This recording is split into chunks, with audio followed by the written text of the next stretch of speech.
terima kasih kepada narasumber kita malam ini, karena tamu kita malam ini benar-benar sangat membahagiakan kita semua, karena tamu kita malam ini tidak kurang dari Habib Rizik, Ketua Front Pembela Islam.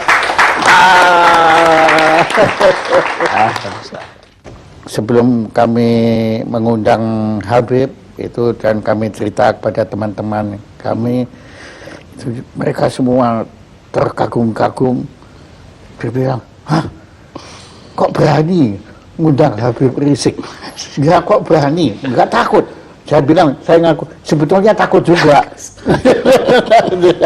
Tapi setelah berjumpa waktu itu, kira-kira sebulan yang lalu, ternyata ketakutan kami itu tidak beralasan.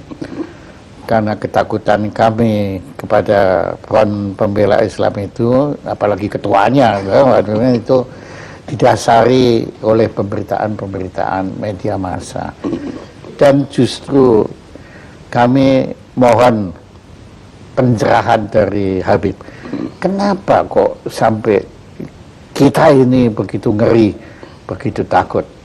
Jadi saya melihat memang, saya tidak katakan semua media, tapi banyak media-media yang tidak memberitakan Front Pembela Islam apa adanya. Jadi mereka hanya memberitakan ya sesuai dengan keinginan mereka. Saya berikan contoh.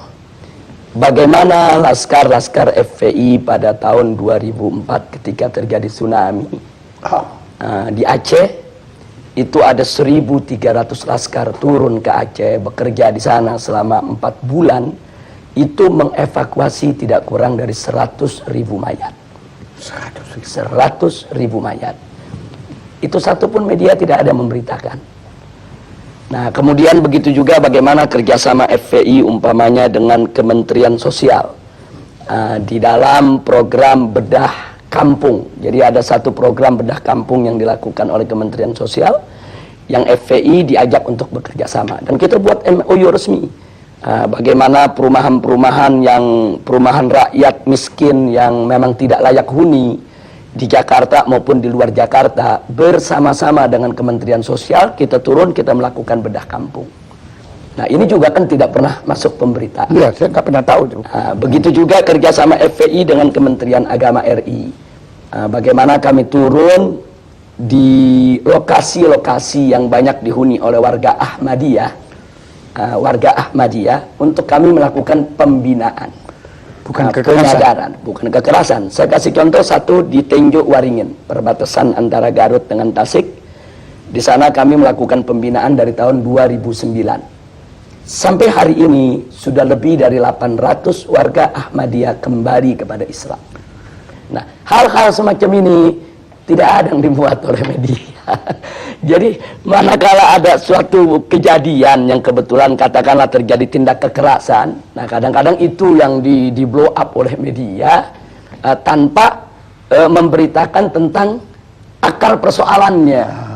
Nah, saya kasih contoh satu kejadian di tahun 2001. Itu ada kejadian di kota Jakarta ini, ada satu tempat pembinaan olahraga biliar yang dikelola oleh KONI pusat, tapi ternyata disalahgunakan oleh kelompok-kelompok masyarakat tertentu untuk ajang perjudian, penyebaran ekstasi, dan ajang prostitusi.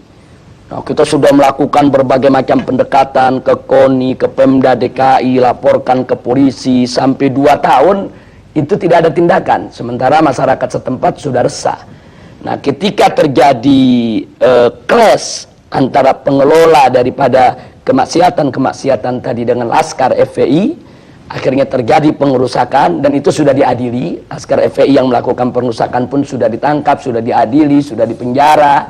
Tapi akhirnya tempat olahraga itu pun sampai saat ini tidak dijadikan tempat maksiat lagi. Jadi sampai di penjara berarti memang FPI ini tidak membenarkan kekerasan. Ya, kita tidak membenarkan kekerasan. Artinya kalau memang ada laskar kita yang bersalah, kita serahkan ke polisi.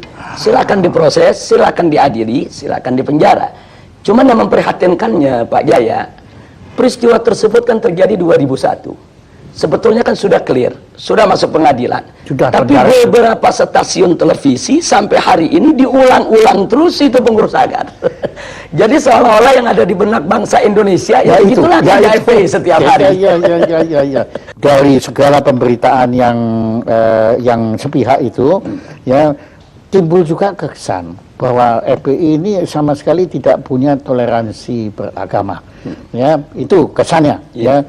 Nah, kemudian saya agak heran karena waktu saya berkunjung ke kediaman Habib, ternyata rumahnya Habib di sebelah gereja. Dan saya dengar pendetanya sendiri yang ngomong waktu itu bahwa gereja itu dilindungi oleh Habib. Betul. Ya, jadi memang di Petamburan tempat saya tinggal ini ada beberapa gereja. Ada gereja Bethel dari kalangan Protestan, ada gereja Salvator dari kalangan Katolik, ada gereja Lemuel, ada gereja juga Immanuel, ada gereja juga HKBP. Nah, kelima gereja ini di Petamburan sampai hari ini semua bisa melakukan segala kegiatan ibadahnya dengan tenang tanpa ada gangguan sedikit pun dari masyarakat. Karena memang kelima gereja ini tidak pernah buat masalah dengan masyarakat. Artinya gereja-gereja mereka dibangun pertama dengan izin.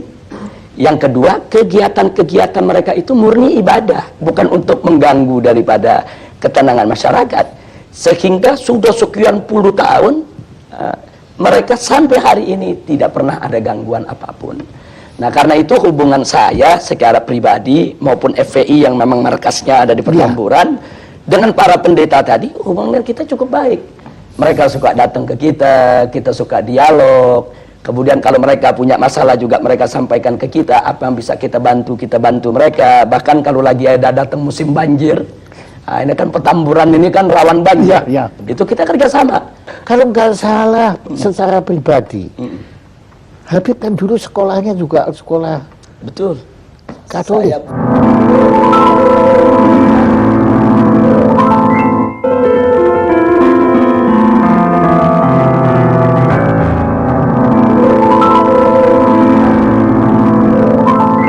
Saya di SD negeri di Petamburan dan waktu saya SMP Kristen Bethel. Memang tidak jauh dari rumah saya karena memang waktu itu kan saya lulus SD ini kan usia masih terlalu muda. Badan saya juga masih terlalu kecil. Orang tua kan khawatir kalau saya disekolahkan di tempat-tempat yang jauh.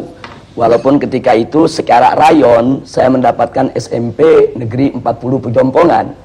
Tapi karena orang tua khawatir, kata orang tua lebih baik sekolah yang di tetangga saja yang dekat. Dan itu Anda lakukan? Dan sebetulnya saya waktu itu sempat menyatakan juga, Ibu, kalau saya sekolah di situ apa nanti nggak khawatir? Ini kan sekolah lain agama. Nah, saya masih ingat betul, saya punya ibu ketika itu jawab, nggak usah khawatir, kamu kan haji, ada ustadz. Setiap siang kan kita ada pengajian, sore kan juga belajar. Sama ustadz-ustadz yang lain. Jadi dengan banyaknya ikut pengajian, gak usah khawatir lah.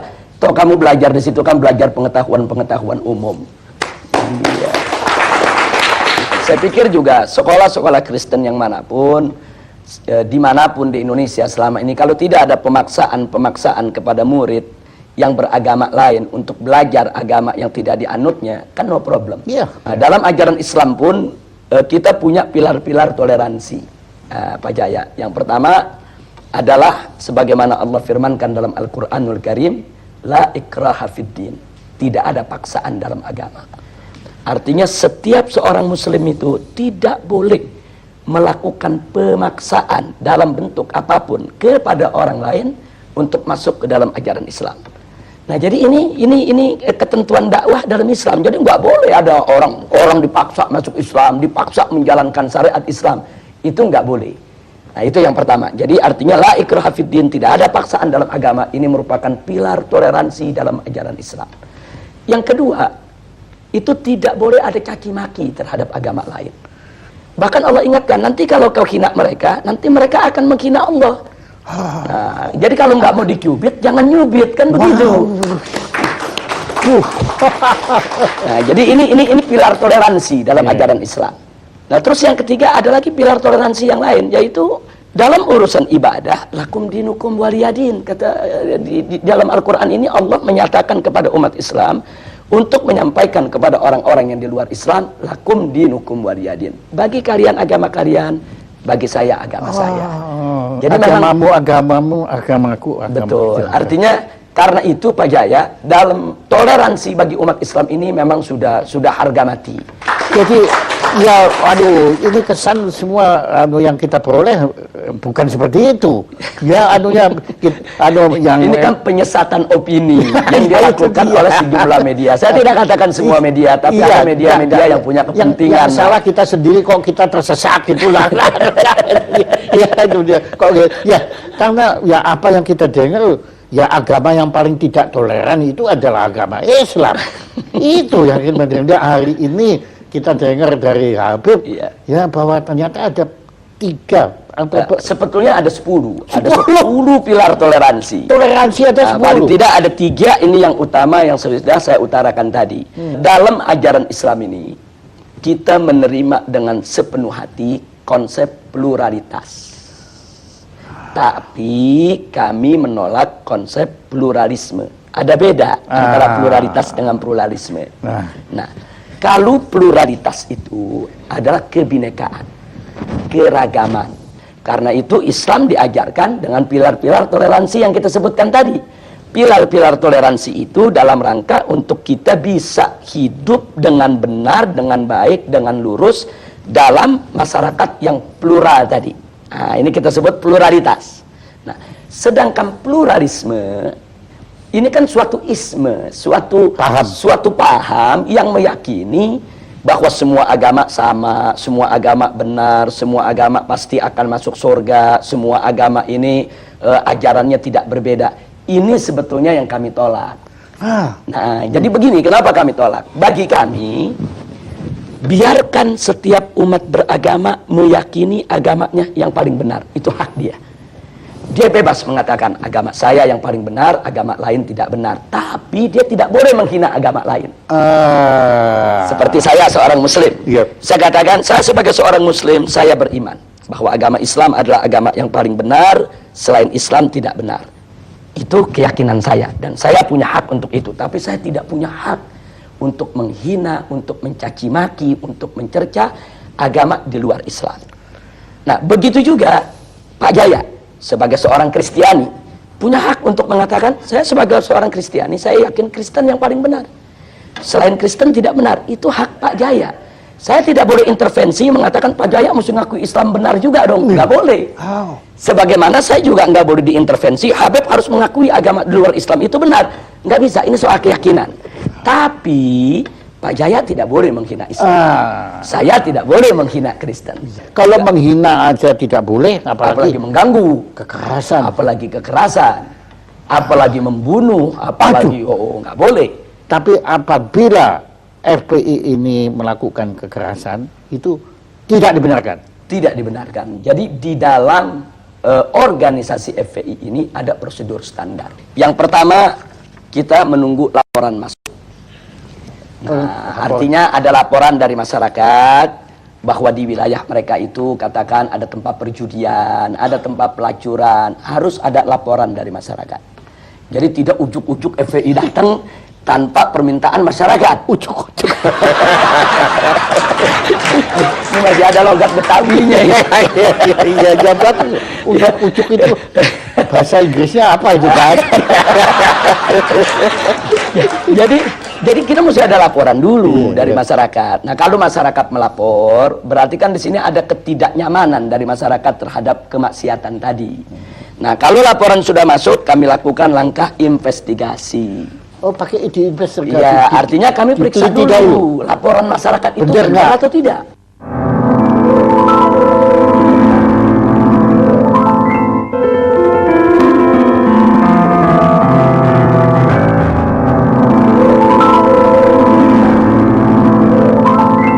Kita himpun data, apa itu dengan film, apa dengan foto, kita himpun data. Jadi betul-betul terbukti kalau di sana memang sesuai dengan laporan masyarakat tadi. Iya, jadi makin tidak ujuk-ujuk gitu. Betul.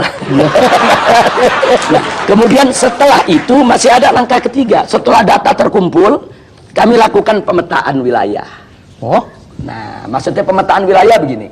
Kalau mayoritas masyarakat di wilayah tersebut setuju dengan tempat maksiat tadi, mungkin ada anaknya yang bekerja di sana, mungkin ada warganya yang jadi tukang parkir di sana. itu diperhitungkan. Kita itu namanya pemetaan wilayah. Nah, andai kata masyarakat di sana masih mendukung tempat maksiat tadi, maka kami sebut wilayah dakwah. Kami harus kirim ustadz, kirim guru, kirim pendai, pendakwah untuk menyadarkan masyarakat kalau maksiat itu berbahaya bagi kehidupan mereka. Itu bisa setahun, bisa 2 tahun, bisa 3 tahun, bisa 5 tahun. Kesadaran masyarakat ini Dan kan, itu pernah terjadi. dan memang sering, bukan pernah, sering terjadi. Makanya ada sejumlah tempat maksiat sampai hari ini tidak disentuh oleh FPI. Nah, orang yang tidak paham, mereka pikir, oh ini nyetor sama FPI. Kan begitu. Iya, tapi saya mau tanya nggak sampai hati. Bebas saja untuk ditanya. Ujuk-ujuk tanya.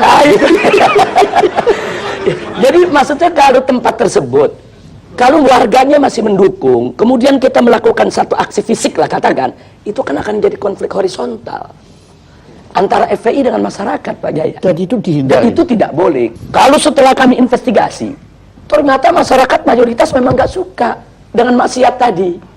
Cuma mereka tidak tahu jalan bagaimana cara menutupnya. Mereka sudah lapor ke RT, ke RW, ke lurah, tapi tidak membuahkan hasil. Nah, ini kami sebut wilayah hisbah. Artinya dukungan masyarakat kan kita sudah dapat.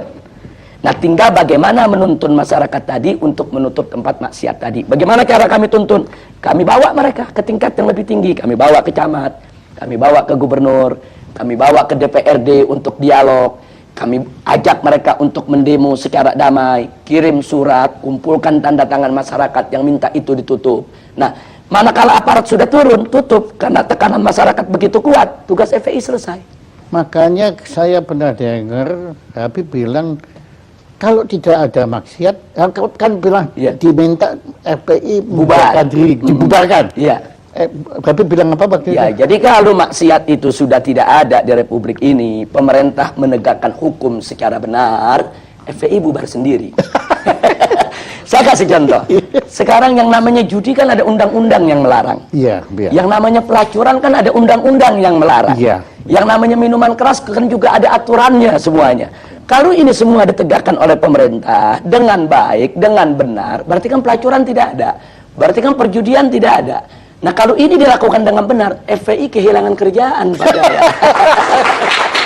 Itu kalau kami boleh tahu itu kasusnya apa yang Habib sampai masuk penjara itu? Yang di penjara itu pertama waktu tahun 2003. Oh, yang pertama. Ya, 2003 Ya. itu sebetulnya simpel saja. Saya diundang dialog macam ini di sebuah stasiun televisi. Oh iya.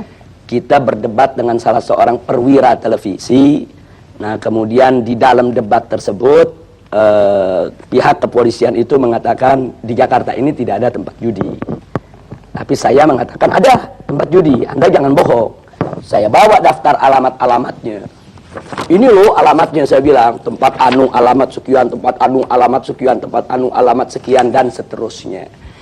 Kesimpulannya, dalam forum itu polisi ini terdesak. Besoknya saya dilaporkan penghinaan terhadap pemerintah. Akhirnya saya masuk penjara 7 bulan. Nah, jadi itu yang jadi persoalan. Makanya kadang-kadang saya sekarang bercanda kalau diundang dialog oleh polisi, ini jangan kalah ngomong ditangkap lagi. Iya.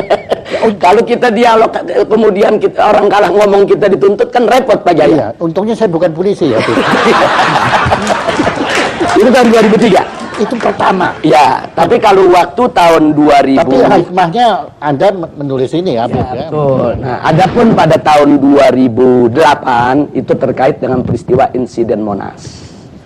Nah, karena di insiden Monas itu kan ada kejadian Laskar Islam, itu kesatuan daripada berbagai macam ormas, terjadi bentrok.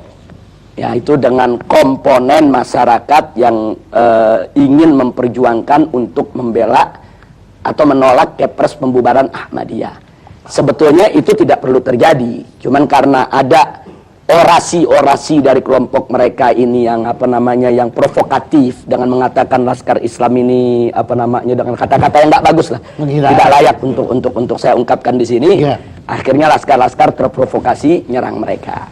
Nah, tapi karena di antara mereka ada FPI, yang kena FPI, biangnya kita, yang kena biangnya Pak Jaya.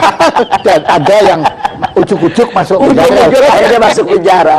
Pada saat kita ditangkap, polisi pun ditanya, ini Habib Rizik ditangkap pasalnya apa? Oh, nanti pasalnya lagi dicari dulu.